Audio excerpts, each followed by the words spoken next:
a lot of people that identify as having had burnout, it was because they were diagnosed really late in life, and then they spent a long time putting in effort to try to appear neurotypical, not acknowledging that you have limitations. And with that came like not a lot of self-compassion, self-care. That is one of the things that really brings you closer to burnout. ADHD Rewired, episode number 68. This is the show designed to help those of us who have really good intentions and a slightly wandering attention. My name is Eric Tivers. I'm a licensed clinical social worker, coach, and consultant. We know that starting can be the hardest part, so let's get started. But first, let me thank our sponsors. Zoom video conferencing is so easy to use that with all the extra time I saved not having to configure complicated settings, I recorded this promotion. Support ADHD Rewired and check out Zoom video conferencing. Go to erictivers.com/Zoom. Again, that's erictivers.com/Zoom. Get a Zoom room. Today's podcast is brought to you by Audible.com. Get a free audiobook download and a 30-day free trial. Go to audibletrial.com/ADHD Rewired. Check show notes for link. Last week's registration deadline for the ADHD Rewired Coaching and Accountability Group came and went. But since I make the rules, I can bend the rules. I've extended registration for just a few days. We have a few spots left. To see if there is still time left, go to coachingrewired.com. That's coachingrewired.com. 10 weeks of live coaching, accountability, 3 sessions per week. That's coachingrewired.com. This really is your last chance. We start June 22nd, 2015. Oh, and for those of you who are not on Facebook, and I know that there are still some of you out there, like my wife, you may have heard rumors about a certain podcaster by the name of Tom Nardone joining my coaching group. If you know Tom Nardone, he's been on my podcast a few times. He has a blog, so he tells me one of these days I'll read it.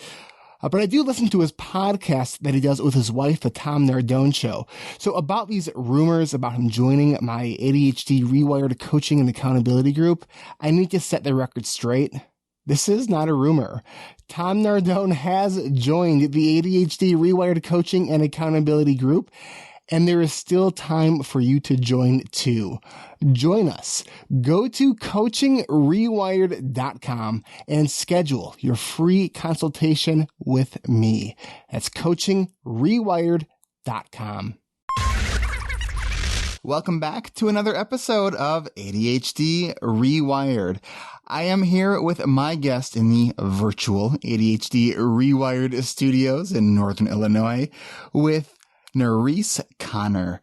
Narice is a music performance and music business student. She's a part-time swim instructor, wild plant aficionado, and former ADHD Rewired coaching member. And that's just scratching the surface. Narice, I am thrilled to have you on the show. How are you today? I'm good, thank you. It's always awesome when we start with the awkward pause. Oh, okay, good. Oh, you want to hear a short story about an awkward pause? I would love to hear a short story about an awkward pause. Okay, so Saturday, I have an internship with a local news network group, and I was videotaping at an air show.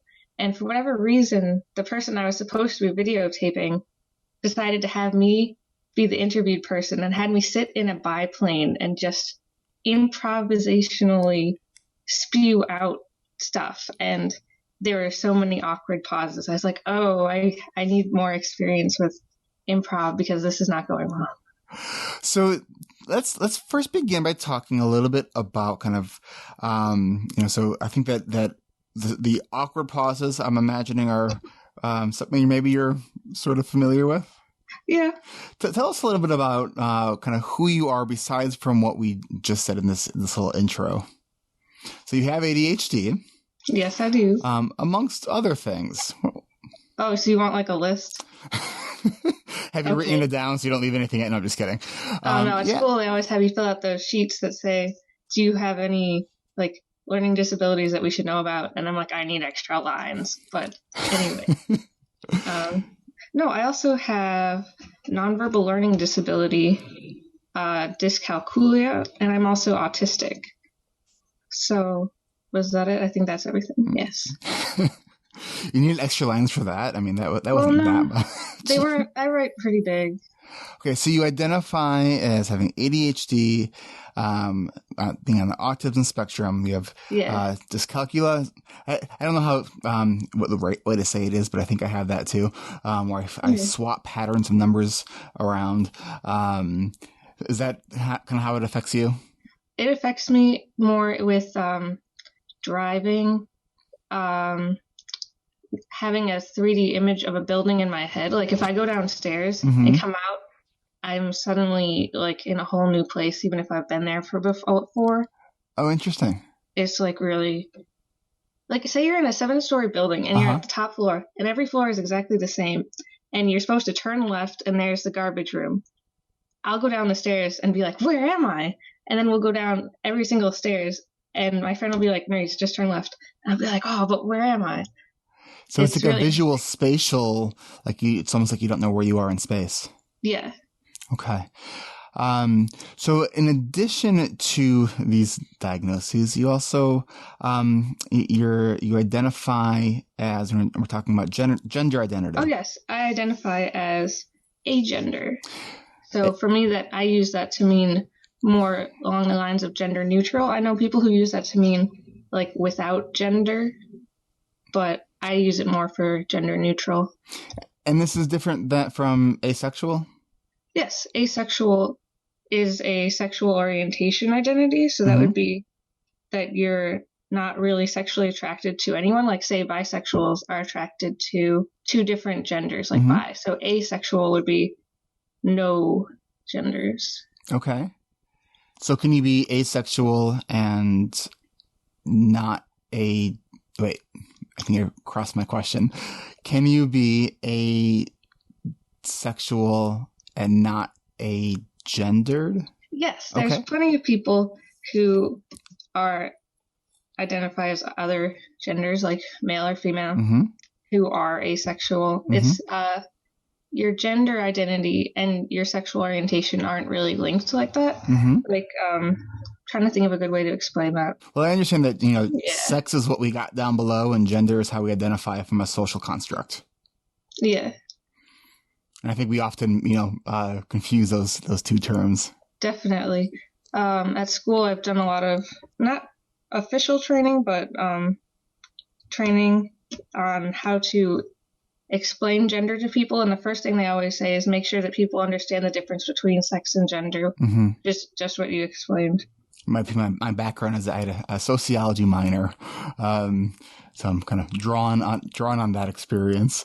So now, it's interesting though, as you identify these different things. I mean, I think all of us have. There's so many different ways that we can identify. But for you, one of the things that it was interesting that you were sharing with me was, as you share these things with your family, would you talk a little bit about the differences in how you identified with that in relation to how you identified with being agendered versus with your ADHD and what your family's response was with that? Yeah. Okay. So when I first came out to my parents as asexual, they didn't really care. They didn't get it. I think that was early high school. But then I remember when I was actually getting diagnosed with ADHD, autism, you know how they have that meeting where you sit down with you and your parents and the doctor, Mm-hmm. and they like explain everything. Mm-hmm. And my mom was like, she doesn't identify as a woman. Does that have to do with the autism? And the doctor was kind of like, yeah, that could be it partially. And so I was like, oh, I hadn't talked to my parents about any kind of gender stuff at this time. So I was like, she just knows, like a motherly bond. Yeah. So I was very excited, and I went to talk to them about this, but apparently they didn't. And so they were talking about being asexual and how maybe it's just the autism, like kind of thing like that, which that frustrated me a lot. And then I get a lot, like, I don't know, I get some people who are like, maybe you're just like, because you're autistic, you don't understand gender norms. And I'm like, no, I totally do. Please stop. And and So, I find that it's, well, a couple of things. One, how the desire that we always have, I think, as human beings, to put things into categories so we can understand them. Unfortunately, while it's a beginning point for understanding, we're just way more complex than being able to just put something in a yes or no category. It's like, it's a yes, comma, but so there's all these other things. But I do know from my own work with individuals on the autism spectrum, because that is the other half of my practice. I do a lot of ADHD, but the other half is with autism. And it's surprising to me how common issues of asexuality, agender do seem to come up. So it seems like maybe there is this somewhat of an overlap, but there's also probably these distinct differences too. Yeah, I've actually heard that before. Like, I heard somewhere that while only maybe 10% of the general population identifies as LGBT, the autism community is more like 25 to 30%, which I have no explanation as to why, but any theories? That's just a statistic that I heard. What'd you say? Any theories? No, because anything that I would come up with would be purely speculative, purely just what I've seen. So. Okay. Let's talk a little bit about, one of the things that I think is really common, with autism is our sensory processing challenges. Oh, yes.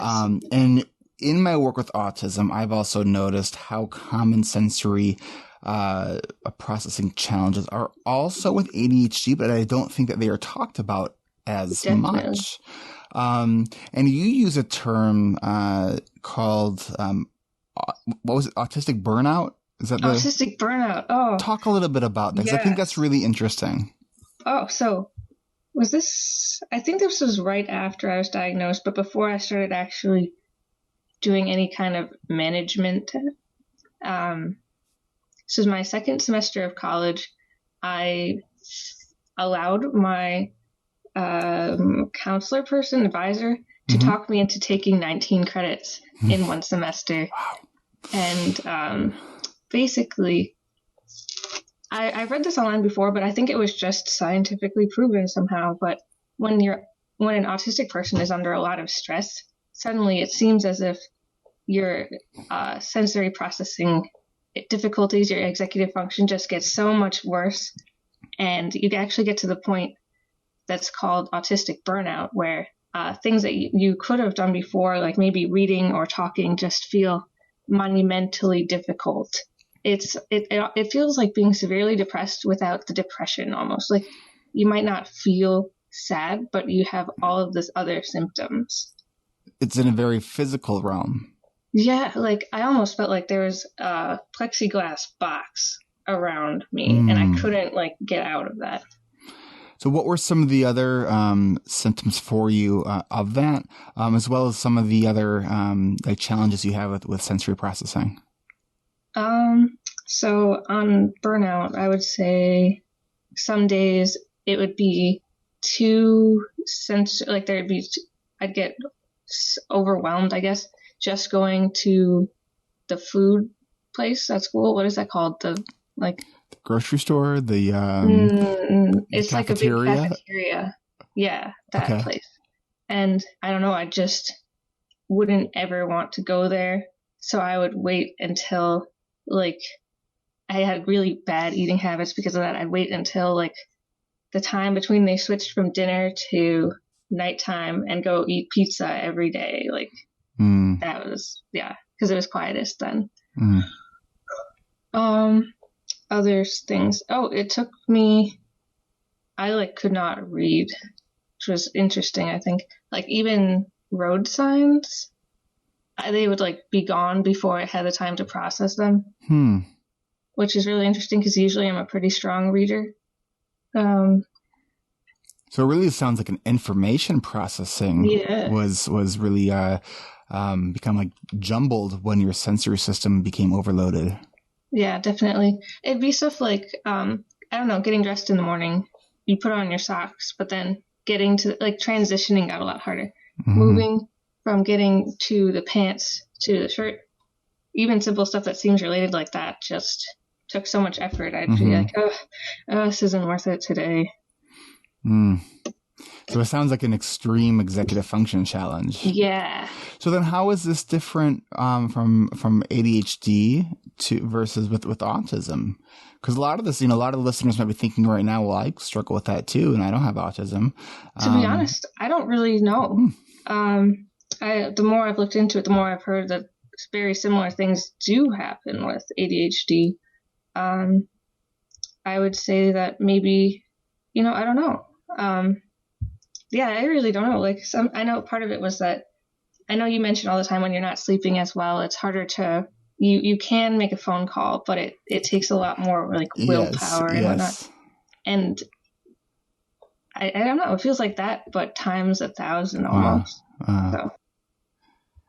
So what are there things that you tend to avoid from a sensory perspective, or things that you seek? I'll give you an interesting example. Last summer, because my youngest brother who has ADHD, he comes home from school and he, like, to calm himself down from school, he needs to make a lot of noise, like running in circles around the house, yelling is how he decompresses from school. Okay. And that's the afternoon. This was when I was still like. Now, is your brother neurotypical, or is he on the spectrum? No, he has ADHD. Okay. But he's not on the autism spectrum. Okay. I was just thinking running in circles, that. Yeah, I just mentioned it because I was watching him do this once, and I'd always just thought that was him, and I'm like, no, he's stimming. Interesting. Because I know people with ADHD do stim, but it's not really talked about. And for those who have not heard that term stim, it's just kind of a shorthand term for self-stimulation, and we all do different things. Some people pick their nails or twirl their hair, or like maybe bounce their feet. People with autism tend to do more kind of what would you call it? Dramatic expressions of this. On the most extreme, like big body, kind of rocking, hand flapping, twirling things, looking at how things appear in the light, even like lining things up, vocal, kind of stems from like guttural sound. I mean, there's a whole variety of interesting ways that people self-stim, but it's a way of kind of either tuning out the world or trying to engage in the world. Yeah. I've also found that I found this really interesting. You know how you have your senses of smell and sight and whatever, but there's also like the vestibular sense, and the other one, the ones that are like spinning and deep pressure. Proprioception. Yeah, thank you. You know all the right words for this. But you want to know how I remember vestibular? Because vestibular is like your sense of balance. It's it's like when you step onto a boat. It's how you know where to shift your weight as the boat kind of rocks. Think of vestibular as you need a life vest to get on the boat. That's how I've always remembered it. That's really good. And then proprioception is the big muscles and joints and how they compress, and knowing how much weight we need to kind of apply into a different situation. So think of like a pro like wrestler. I don't know. It's just what's the association that I make to remember that. Oh, okay. Well, anyway, I found that a lot of stimming is because those two senses are either like under receptive or over receptive. So you're like, I don't know, filling it in, making it more correct, I guess. Trying to get in sync with with your body and the world. I mean, I know. And it's interesting, and I think because I've worked with individuals with autism for I think over 10 years now, it made me so much more aware of sensory differences, that if I had not worked with people with autism, I probably wouldn't, I probably would just, I don't even know what I would think of it. Because I think it's easier to make sense of the world when you have something to call it and when you can, label and identify things. But I know that there are things for me that make me very overstimulated. I mean, even just going to a grocery store, I mean, I can't do it. Like, I can't not look at everything. Like, it's like, I need to get those like horse blinders so I can just see like, looking forward. Because Yeah. and then by the time I leave, I am so exhausted. Like I have the inability of going into a store for one thing, focusing on just getting that one thing, and then going directly to the register to check out. Like, I can't do it. It's so frustrating. Or have you ever been to a IKEA? No. So, at least in the store that's near me in, this one in Schaumburg, Illinois, I try not to go. It's like I like it, but then I hit this threshold where I'm like, get me out of this hell. And on the third floor of this certain IKEA building, I could feel the vibration of the store. Like, I don't know if it's their like ventilation system or what, and it makes me so uneasy. And it's just like, and I look around and it doesn't seem to be bothering anybody else. And it's, so I just think it's important that we understand how the external world affects us. Yeah. And be realistic and also compassionate to ourselves if, there are certain things that are just kind of too overstimulating for us. And also what's calming for us. I think it's a really, there's a lot of subtleties in self-regulation with our sensory system. But if you, when you're working with someone with autism, you notice that some of these things aren't so subtle and they start to make a little bit more sense. I've also noticed, particularly with autism and maybe ADHD too, depending on, like, it's not always the same. So, like, sometimes bowling alleys are 100% no-go. And sometimes they're okay, let's go, but me and someone else are going to go together with the group, but then we're going to leave halfway through. Okay. Kind of thing. That's the way that you kind of manage the overstimulation. Yeah. Okay. What are some of your other no-goes? No-goes. Well, this is interesting because right now my sensory processing is awesome. Like, some of my previous no-goes are, let's do it, sort of. And some of my previous, last summer when I was burnt out, the things that were easy were automatic no-goes. Like, I know bowling alley is a big one that I just don't like going there. Because it's actually the combination of the strobe lights and the bowling alley sounds. Yeah. I'm trying to think. There are ones that they're not no-goes, but I don't like them at all, like baseball games and concerts. Oh, I like concerts, actually. I was wondering because I know that you're a musician. It depends on the concert. If I can find a good place to sit, it's a lot better. And it depends on the type of music too. What kind of music do you like, Narice? Oh man, I listen to a lot of klezmer music, some polka, basically anything of Eastern European origin, some Latin American music, Irish music. I'm getting into classical music. 2 years of classical music school, and I'm finally getting into classical music. I'm just imagining, how your maybe roommates or people near you are thinking, wow, this is different. Well, you would think that, but I have a single, and my neighbor is also a music performance major. So her roommate's used to it. Everybody on the floor is pretty much used to it. Yeah. You had, Narice, you had said that your sensory processing has been really good as of lately. What are some of the things that you've been doing that you feel have been helpful for you? I would say I have 3 top things. And the first one was take a lot less classes and just get rid of a lot of stressful things like that. The second, I have 4, but I'll condense them anyway.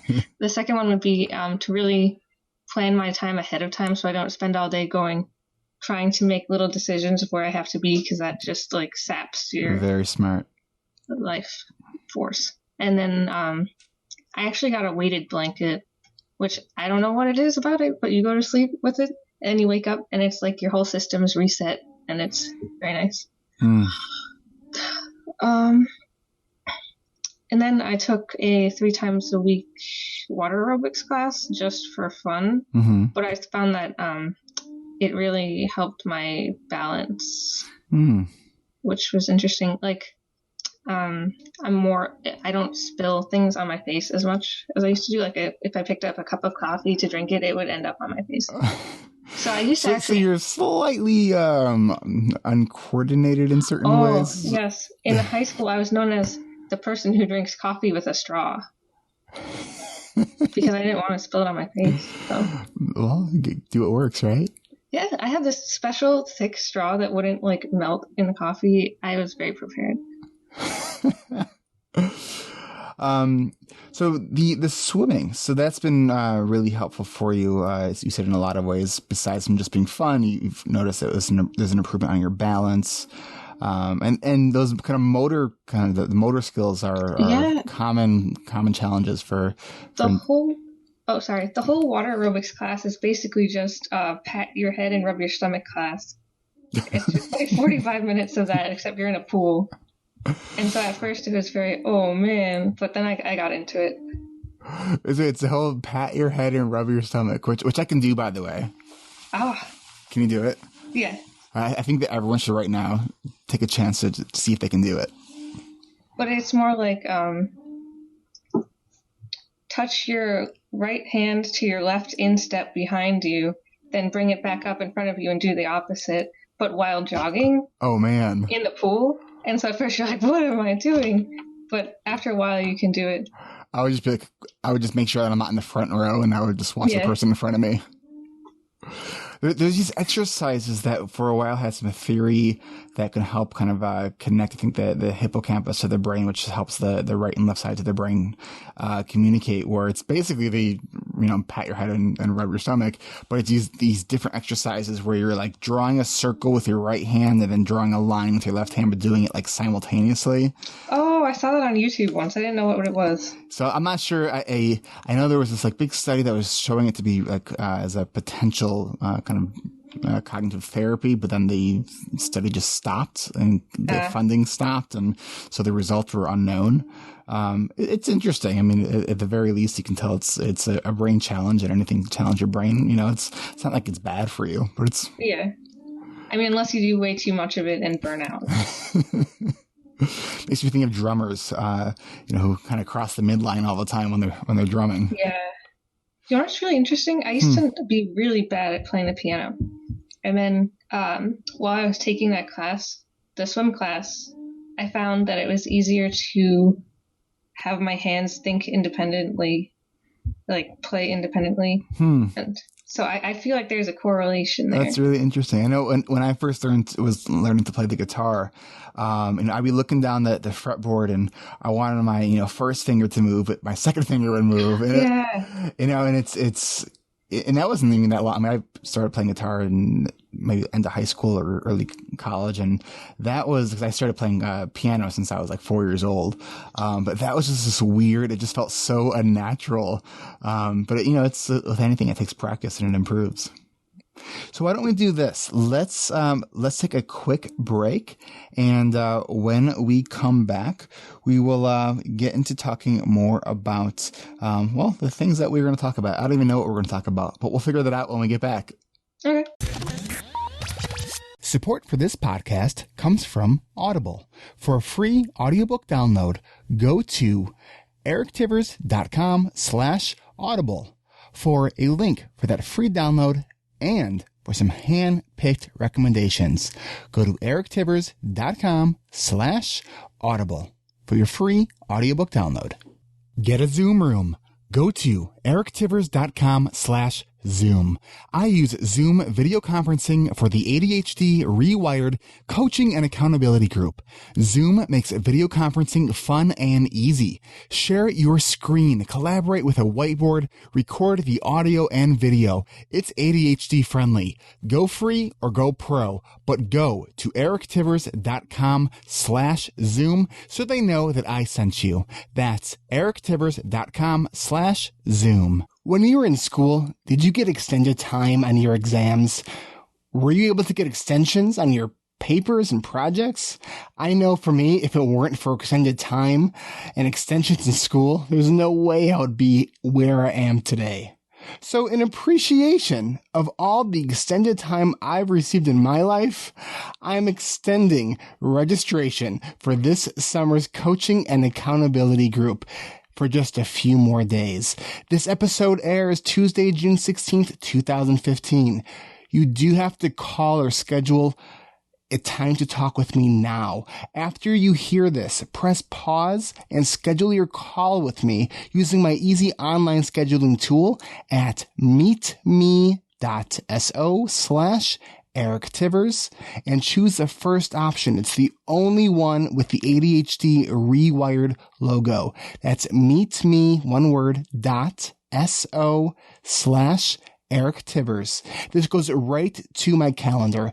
If you're interested in supercharging your productivity and getting more done this summer, take action now. You have until Wednesday, 8 p.m. Central Time to schedule your call.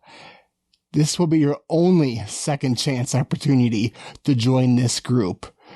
I know I've been grateful for extensions, and this one is for you. We got just a couple spots left.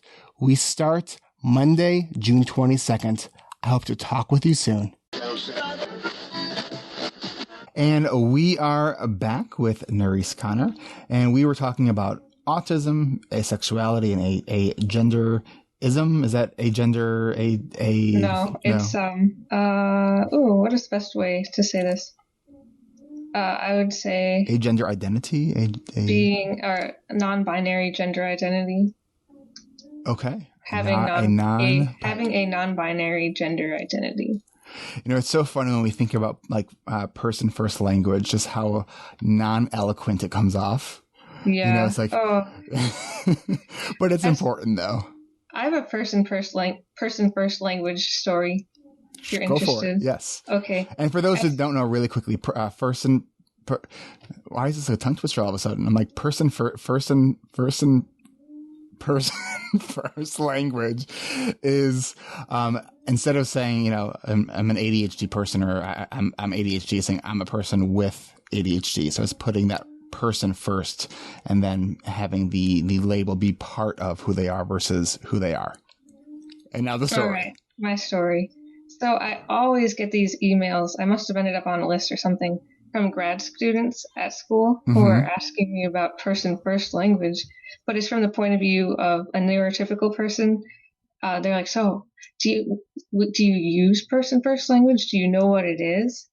And they actually collected all of those and had for one of the intro to psych classes, like a debate kind of thing where they had people talking about, it was people on the autism spectrum who were saying that they didn't like person first language. They're like, you know, it's outlived its purpose. I'm autistic. I don't need you to, like, I don't say I am a person with blonde hair. And I thought it was really interesting in a way that not using person first language, it almost allows you to have more self-compassion, because instead of you're a person who happens to have the thing, you it's like you're accepting that as kind of a major part of you that colors how everything else happens. But then there are all these students who are like, no, but my textbook says person first language all the time, no exceptions. And they just couldn't unlearn that. Yeah, I think like all things like that, it's a good starting point, because I think that starting there is good, but I think that self-identity is, you have to listen to the point of view of the person saying it. So I think each point has its perspective, and I think it means something different, especially if you are aware of the first. I for some reason cannot put that phrase together. First. You know what I'm trying to say. So, person first language. Yes, thank you. So I think if you have that awareness of that and you're choosing to still use the, the label as a self-identifier, it's an interesting thing. And I see a lot of conversations about this in different, like Facebook forums. Yeah. And I think that somewhere in the middle is really where it's at. I think, but it's a good starting point. I think at first and I give up. What else were we going to talk about, Narice? Okay, so in my head, numbers and letters have colors, and P and F are the same color. So it makes sense to me that you're having trouble with person first. Do you have synesthesia? Yeah. Oh, that's so cool. I think that's such a fascinating. Can you talk a little bit about Narice? You are one of the most fascinating people I think I've ever met. Oh, thank you. So I'm actually working on this project at school for each of the music performance faculty members. I'm painting what their sound looks like. So like the saxophone professor has like his sound is very purple, but with almost like gold overlaid on it. And then my clarinet professor is like a blue, but it's a different texture. It's more watery. And then the other clarinet professor, it's green, but it's more staticky. So I'm trying to paint all of their colors and make a set of them. Wow. Oh, it's that idea, because I mean, synesthesia is a crossing of the senses. I mean, it's so I have to ask then, Narice, do I have a color? Well, I've never heard you play an instrument. So it's only with music? Usually. Okay. I don't know. There is a YouTube video out there of me playing piano and singing at the Add a Talent show. So if you do a YouTube search for my name, and I have watched it actually, and this is going to make you sad that the recording quality affects the color. I get it. I get it. So it's not going to be your true color. It's going to be the recording. I get it. Oh, it's so interesting. The brain is just this fascinating playground for me. I think it's so fascinating. Do you want to know something really fascinating? Yeah.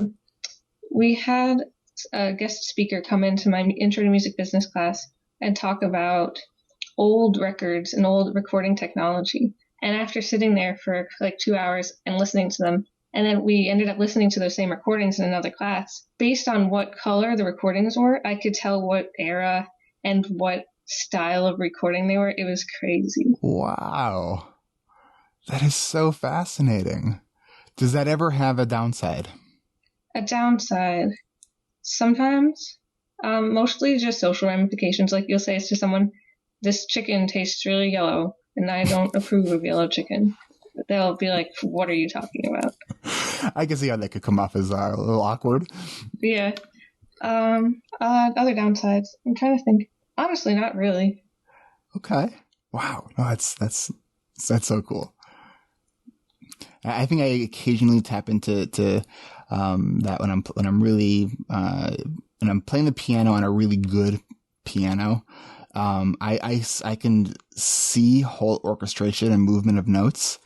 But it doesn't happen on a keyboard. Like it's got to be that acoustic. Usually it's like a good grand piano. And it's awesome when it happens. Oh, that's really cool. Okay. So we were going to also talk about, there was a couple of books we wanted to talk about, as well as some more issues around your sensory system. Okay. So let's go sensory first, since we're kind of still on that. Cool. So I wanted to talk more about burnout and how people typically get to the point of burnout, which is, there were some online surveys that I read the results of that said a lot of people that identify as having had burnout, it was because they were diagnosed really late in life, and then they spent a long time putting in effort to try to appear neurotypical. And with that came like not a lot of self-compassion, self-care. And so you get to the point where that trying to fit in almost or pass as neurotypical, like, and not like, say, I was talking earlier about how I don't like bowling alleys. It would just be like, well, fine, I'm going anyway. That is one of the things that really brings you closer to burnout. So not listening to your own limitations. Yeah, not acknowledging that you have limitations. And there's that balance between pushing yourself out of your comfort zone to grow, but then also, really acknowledging the tax that it takes on you, the toll it takes on you. And I have I think I've mentioned a while back in an episode, there's a placard that I have in my kitchen, that my father-in-law gave to my wife and I. And it says, and I don't know who it's from, the quote, but it says, masquerading as normal day after day is exhausting. And it's so true. Wait, can you say it again? Sure. Masquerading as normal day after day is exhausting. Yes, that's beautiful. I don't know who it's from, but it's I think it was a little placard that was bought from some cute store, that sells cute placards that say catchy, funny things like that. Yes. And it was as I mentioned, my father-in-law gave it to us, and it was given out of an act of kindness, not of what's with you people. Have you ever noticed that those placard stores smell funny? I definitely associate different stores with different smells. Are there any stores that you just try to avoid because they smell funny? No, but Toys R Us, the lights, like they flicker in a way that the last time I walked in there, I walked in and I walked out. And I used to work there, and when I was in high school, I worked in a lot of places when I was in high school. I think I mentioned I've had 21 jobs by the time I was 21. And Toys R Us is one of them. And I think my sensory system has gotten, in some ways, like more sensitive as there was about a year or two ago, I was working with a client with Asperger's. He was I think he was 12 or 13 at the time, and we are working in my office here. I have a kind of a gross motor room that has swings and all this kind of stuff. And so I'm talking with him, and we're sitting on this bench swing, and we're just talking, rocking very gently, and all of a sudden I thought I was going to vomit. And we were sitting there. I mean, we were talking for 20 minutes. It was like all of a sudden, like the world started spinning. Like I felt so sick. And ever since that point, like my vestibular system, like I get really like, I can't even watch sometimes people swinging. Like it makes me like dizzy. And I know that the older we get, the more sensitive our vestibular system tends to become. But it was just like, it was strange because it was like this defining moment that like triggered in my brain that's like, I can't do this anymore. And I used to really enjoy that sensation, and I can't do it anymore. And even just talking about that now, it's making me feel a little queasy. Oh no. So let's talk about some other things. Now you told me that you recently listened to Brené Brown's The Power of Vulnerability. No, I listened to her other one. Daring Greatly? Yes, that one. What'd you think? I thought definitely at school I do a lot of activism work around gender identity, and I thought it was really interesting from that point of view because it really helps. I like her section on how shame manifests differently in men and women.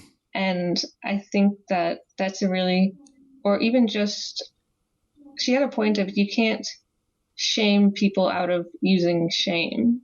And there were just a lot of points that she had that I think, if applied in a activist standpoint, could be really, really beneficial. I think her work can apply in so many unique populations.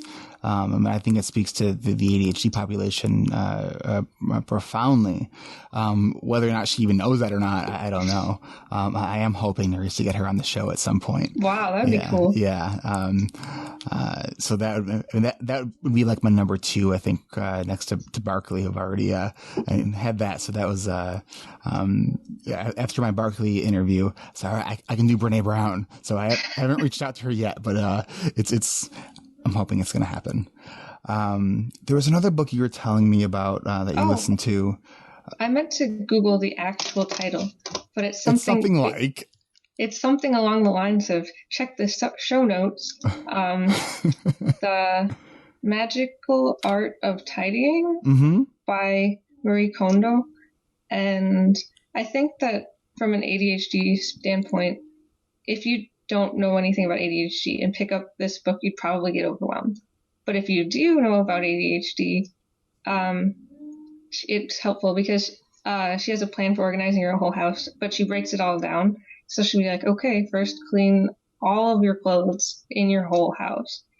But I think you have to be really diligent on following her thing and not being like, okay, well, I did half of this and now I'm going to move on to DVDs. then it could get really terrifying really fast. Yeah, I've recently heard this recommended a couple times. So it's something that you've enjoyed. What is something that you're doing differently as a result? Oh, the most interesting thing I noticed was that I actually noticed more what is it with ADHD? Your time sense, like your ability to internal time. Mm-hmm. I'm more aware of not being aware of that. Oh, that's interesting. Yeah. Like, I guess you cut a lot of clutter, so it becomes very obvious that I was doing some kind of project thing, but then I had to leave for something else, and then I didn't leave enough time to transition between those, because that's why there's all of that stuff out still. There's this concept that comes from social thinking that I've applied towards adults, and the concept is for kids is that there's 3 parts of play. There's setup, there's play, then there's cleanup, but that's all part of play. So if we apply that to our work, there's setup, there's the work, then there's the cleanup. But when we think about this all as part of the task and not these separate entities, for me, I remember sitting at a conference when they were talking about this, and I made this connection. I was like, oh, that's why I have so many piles, because I've assigned myself to work for this hour, and then I just stop when I didn't give myself that time to actually clean up and wrap it up and put it away. So a lot of it is a mindset shift of really just thinking about how we're thinking about our tasks. She also had in that book, what I thought was really helpful was a set coming in the room routine at the end of the day. Mm-hmm. And she just memorized hers, but I wrote it down, and you can see it, but the other people cannot see it. I have to say it's in its broken frame. No, okay. I'll tell you the story of the broken frame. It's quick, don't worry. I went to the thrift store and after that episode where you said you had one of those analog clocks with the glass frame that you can write on it with your whiteboard marker and stick stuff to. Mm-hmm. I went out and bought at the thrift store a 50-cent glass frame.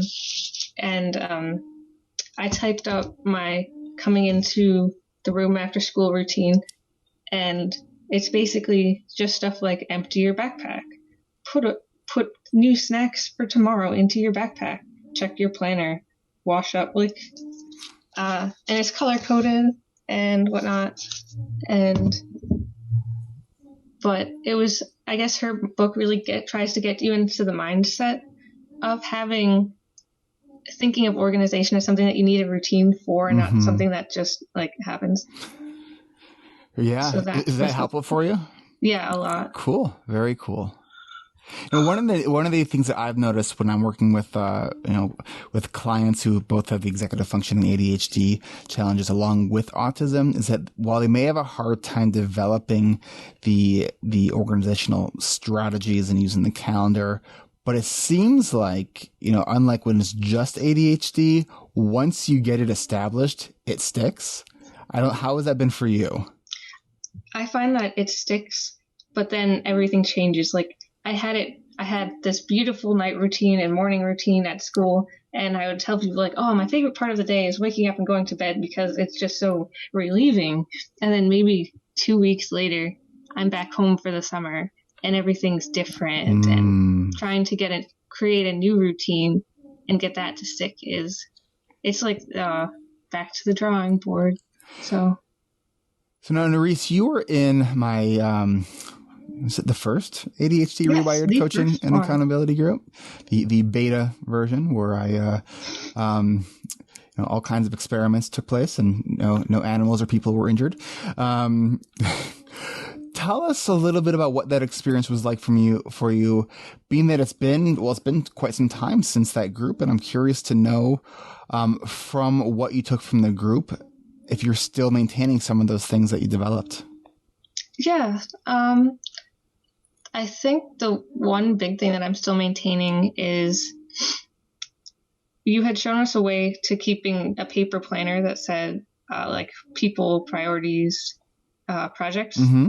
And so filling that out every day before I do anything, that's probably the only thing that I'm still actually doing. I took away from the group, though, that I really need like I can plan all I want.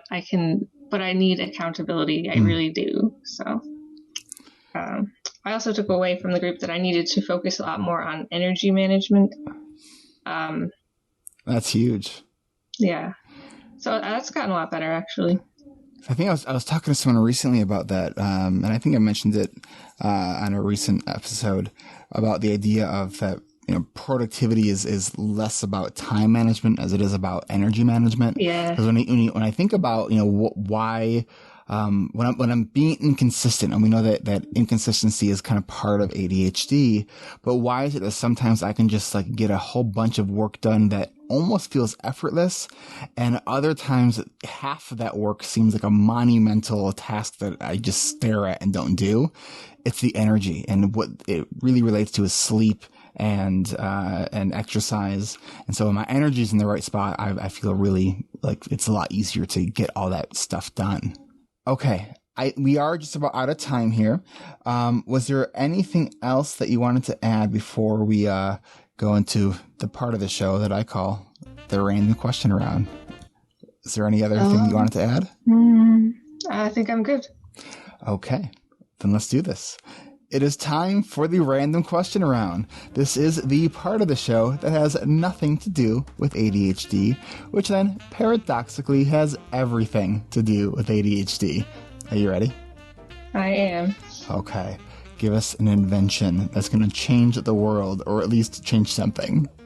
Okay, every time I hear the show and you say this, I try to come up with something beautiful and profound, and pretty much every time I do, but I always forget them. And the only one that stuck with me is like very stupid and self-serving, but I love it. Okay, so I have this idea, hairspray, that you style your hair once and it just stays like that forever. You spray the hairspray on and like it doesn't grow, it doesn't change color, it doesn't get dirty or anything, and then you never have to style your hair ever again. I think that there are a lot of people listening right now thinking that is brilliant. And I was thinking about this today, and I've got 2 different versions. There's a different serum that allows it to grow if you're trying to grow your hair out, but it still keeps it looking fresh and nice and whatever. And then the other one that keeps it from growing when it's already at the haircut length you want. Now, what about for people like me who have a lack of hair to work with? I'm sure if we're going for magical inventions, it could be just make as much hair as you want. Okay, I think they have something like that called Rogaine.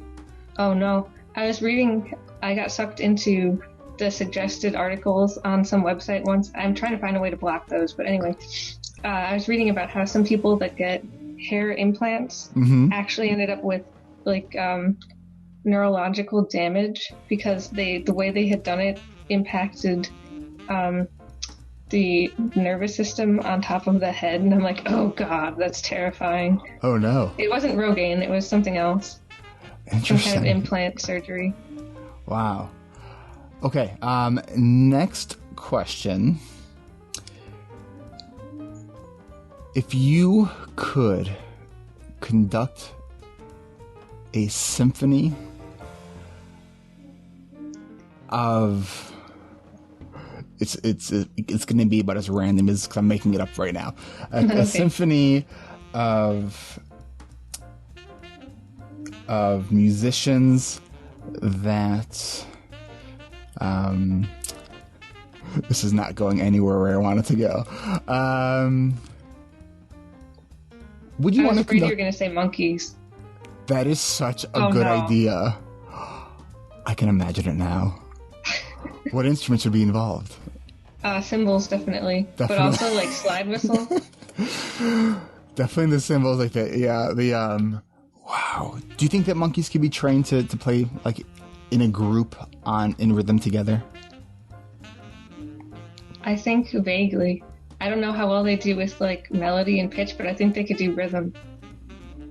That would be fantastic. And so let's say you were able to conduct this symphony of monkeys. What would, and people were going to come from far and wide to see this. What would the name of this event be called? Ooh. All right, I'm watching the monkeys for inspiration. They all have sunglasses on, even though they're indoors, which doesn't make sense. but maybe they have sensory processing issues. They don't like the fluorescent lights on the stage. There we go, monkeys. Okay. Keep going to painting the picture, because that, to me, that's great. And there's like one that's playing electric guitar, and there's like lightning and pyrotechnics and whatnot. But the rest of the band is more acoustic or symphony. Oh, now that we're thinking symphony, there's a part of the group that's like, they're dressed in their concert tuxedos with the violin, but they're still monkeys and they're still wearing the sunglasses. So this is a very interesting arrangement of instrumentalists. Anyway, what would we call it?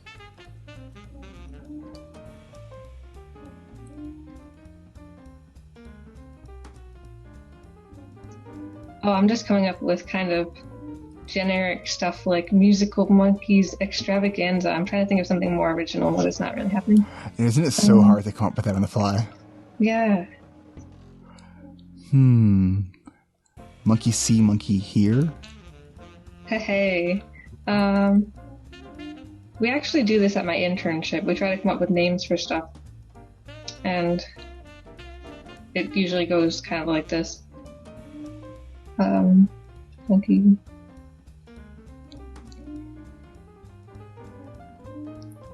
If only there was a classical composer that's name rhymed with bananas. If only. Yeah, if only. Yeah, I'm sorry. That's all I've got.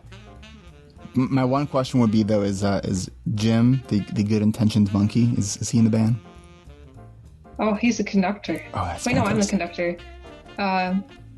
He's the other conductor. Two conductors? We actually did that in high school once. It was terrifying. How does that work? Poorly. We didn't have a big enough stage, so they had the chorus in front and the orchestra on top, and they had one conductor following the other conductor to conduct the chorus, and it was very, very difficult to organize. Wow. With high schoolers. Oh, man. I'm going to have that image in my head probably for the rest of the day, and I want to thank you for it. Oh, you're welcome. But are you imagining it with high schoolers or with monkeys? Monkeys. Yeah. There's kind of a fine line, though, between the two, I think. Not to offend any high schoolers that might be listening, but you would probably agree if you're being honest. I just lost my 15 to 18 listenership, but it's, they'll come back. All right. So, that's all the time that we have. And Narice is, I don't know if you want people to be able to reach out to you if you would like that. Is there a way that they can reach you? Yeah. Do they mind just private messaging me on Facebook? Okay. So you are on Facebook. Yeah. So if you're on Facebook and you can, private message. Wait, would you rather have my email or it is up to you? Cool. I'll give you my email also. My email and my Facebook are actually the same. Okay. So my email is Narice, Narise .Connor, CONNOR @gmail.com. And then my Facebook is just the same first and last name without the period. Narice, thank you so much for spending time on ADHD Rewired. And as always, it is good at talking with you. I hope you have a great summer. You too. Thank you so much. Bye. Bye. Thank you for listening to another episode of ADHD Rewired. And if you're new to the show, welcome to ADHD Rewired. We are more than just a podcast. We are a community focused on learning, growing, and connection. You can see a full outline of this and all other episodes with all the links and other resources mentioned during this interview at ADHDrewired.com. Help support this podcast by checking out my sponsors. I use Zoom video conferencing nearly every day, and so can you. Go free or go pro. But please, go to erictivers.com/Zoom so they know that I sent you. And you can get a free audiobook from Audible at erictivers.com/Audible. And next time you shop Amazon, use the Amazon search portal at ADHDrewired.com. A small percentage of your purchase will go to support this show, and it doesn't cost you anything extra. You can also support this podcast by leaving an honest rating and review in iTunes or Stitcher. This really helps other people find this show. And don't forget to hit subscribe so you never miss an episode. Don't just be a passive listener, be an active member of the ADHD Rewired community. We are on Facebook. You can like our page, but please submit your request to join our free and growing community. And don't forget to check your other inbox because I screen everybody before they come into our community. And this is the final call to action if you are interested in joining this summer's coaching and accountability group. This is your final chance. Go to coachingrewired.com or call me 224-993-9450 or schedule your consultation call with me going to meetme.so/Eric Tivers and choose the first option that has the ADHD Rewired logo. All the links will be on my website for this episode. Prepare to get your ADHD rewired. Oh, and next week, I may or may not have an announcement about something new I might be doing. We'll see what happens. See you next week.